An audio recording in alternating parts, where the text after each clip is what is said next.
এই সভাত কি কাৰণে আমি ইয়াত আহিবলগীয়া হৈছে, কি কাৰণে আমি ইয়াত প্ৰতিবাদ কৰিবলগীয়া হৈছে, কাৰণ হ'ল আমাৰ এই বিজেপি চৰকাৰে কয়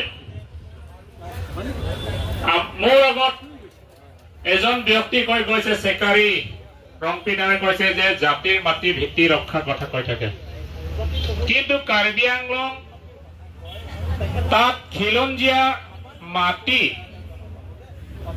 সোলাৰ প্ৰজেক্ট নামত খিলঞ্জীয়া মাটি এতিয়া তেওঁলোকে প্ৰথম প্ৰজেক্টটো আন্দোলন কৰি আমি সোলাৰ প্ৰজেক্টটো আমি বাতিল কৰিবলগীয়া হ'ল চৰকাৰে। এতিয়া আকৌ তেওঁলোকে বংলং তেৰাংগত 201 কোটি সেই বাজেটেৰে তেওঁলোকে সোলাৰ প্ৰজেক্ট বহাবলৈ তেওঁলোকে আৰম্ভ কৰিছে। এতিয়া গতিকে আপোনালোকে আমাৰ লগত সহযোগ কৰিব লাগিব। যদি সেই মাটি যদি জনজাতি সকলৰ মাটি যদি গুচি যায়, সেই মাটিখিনি আদানী হাতত গুচি যাব, আদানী আম্বানী। আমাক চৰকাৰে আমাক দিয়ে 1250 টকা অৰুণোদয়, লাখ কোটি দিয়ে আমাক 10,000 টকা, সেই টকাৰে আমাৰ পৰিয়াল পোহপাল কৰিব নোৱাৰে। গতিকে আপোনালোকে সহযোগ কৰক। এতিয়া কাৰ্বি আংলং এতিয়া আইৰণ অৰ সিংহাসন পাহাৰত এতিয়া কোম্পানী আহিছে, এতিয়া আইৰণ অৰ এতিয়া গাড়ী মেচিন এতিয়া পাহাৰত সোমাই আছে, মেচিন এতিয়া আইৰণ অৰ এতিয়া ল'ব। তাৰ পৰা কোনে কৰি আছে সেইবিলাক? চব আদানী আম্বানীয়ে। কোনে সহযোগ দিছে? আমাৰ হিমন্ত বিশ্ব শৰ্মা ডাঙৰীয়া। তেওঁলোকে কয় জাতি মাটি ভেটি ৰখা, কিন্তু কাৰ্বি আংলঙত কাৰ্বি জনজাতিৰ পৰা খিলঞ্জীয়া সকলৰ এতিয়া মাটি পট্টা নাই। আৰু আমাৰ কাৰ্বি আংলং CM তুলিৰাম ৰংহাং আৰু হিমন্ত বিশ্ব শৰ্মাই কয় আমি মাটি 1 ইঞ্চিও এৰি নিদিওঁ বুলি কৈ থাকে।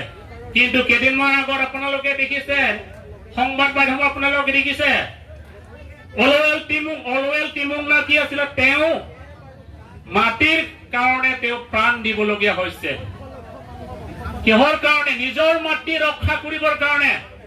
কিন্তু হিমন্ত বিশ্ব শৰ্মাই কয় যে আমি 1 ইঞ্চিও মাটি এৰি দিওঁ মেঘালয় চৰকাৰক। কিন্তু সেই মাটি কিট এণ্ড টেক পলিচিৰ যিটো মাটি এতিয়া চৰকাৰে এতিয়া কমিটিও গঠন কৰিলে, সেই কমিটিও ৰাজহুৱা কৰা নাই, সেই মাটিও ৰাজহুৱা কৰা নাই যে আমি মাটিখিনি দিলে নে নাই, না আমি মাটি পাইছে নে নাই, সেইটো ৰাজহুৱা কোৱা নাই চৰকাৰে, এতিয়া হিমন্ত বিশ্ব শৰ্মাই।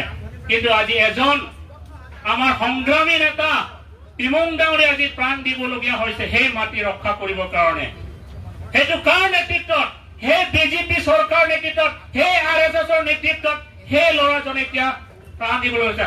কিন্তু দুখৰ কথা তাত মাটি আছে কাৰ্বি সকলৰ খেতি মাটি, সেই মাটিখিনি ধান পকি আছে। 9 তাৰিখে তেওঁলোকে মেঘালয় চৰকাৰ DC আৰু আমাৰ কাৰ্বি আংলং DCৰ মাজত তেওঁলোকৰ মিটিং সভা হৈছিলে। সেই সভাত সিদ্ধান্ত ল'ব পৰা নাই, সেই মাটিখিনি কাৰ বুলি সিদ্ধান্ত ল'ব পৰা নাই। কিন্তু কমিটি আছে, বৰ্ডাৰ প্ৰটেকশ্যন ডেভেলপমেণ্ট কমিটি বুলি আছে তাত। সেই কমিটিত কোন আছে? আমাৰ পীয়ুষ হাজৰিকাৰ হিমন্ত বিশ্ব শৰ্মা তাৰ লগৰীয়া বন্ধু।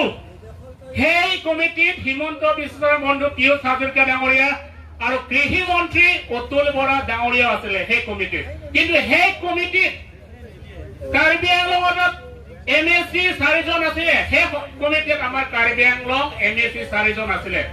কিন্তু সেই মাটিখিনি দিলে নে নাই, আমি মাটি পাইছে নে নাই, এতিয়ালৈকে ৰাজহুৱা কৰা নাই। সেইকাৰণে সেইদিনাখন আমাৰ এজন নিৰীহ সংগ্ৰামী নেতা প্ৰাণ দিবলগীয়া হৈছে। আপোনালোকে দেখিলে বহুত চক খাব। গতিকে এনেকুৱা নালাগে, আমাক লাগে ন্যায় লাগিব। এতিয়া আমাক ন্যায় লাগিব। সেই চৰকাৰে ন্যায় নিদিয়া পৰ্যন্ত আমি আন্দোলন কৰি থাকিম, কিন্তু আমি বহি নাথাকো। আমি বহি নাথাকো।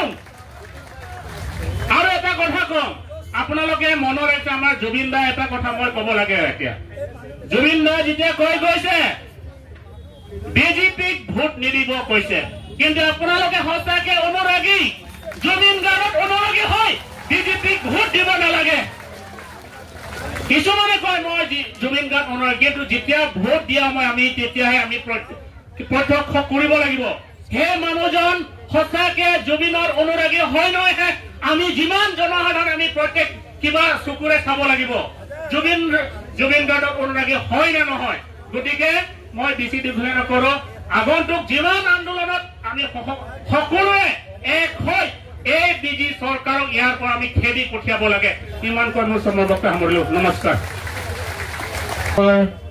ইন্টি ডাঙৰীয়াক এতিয়া আছে বৰদুৱাৰ সেই বৰদুৱাৰৰ প্ৰতিনিধি আদিত্য ৰাভাক আহি খুব চমুকৈ ক'বলৈ অনুৰোধ জনাইছো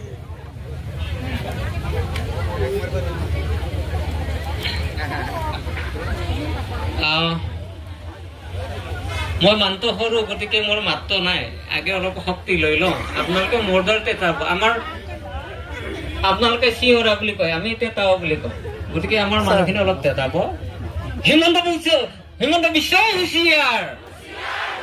হিমন্ত বিশ্ব হুঁচিয়াৰ আদানী আম্বানী হুঁচিয়াৰ মাটিৰ বঁটা লাগিবই আমি তহঁতক নামানো হ'ব দে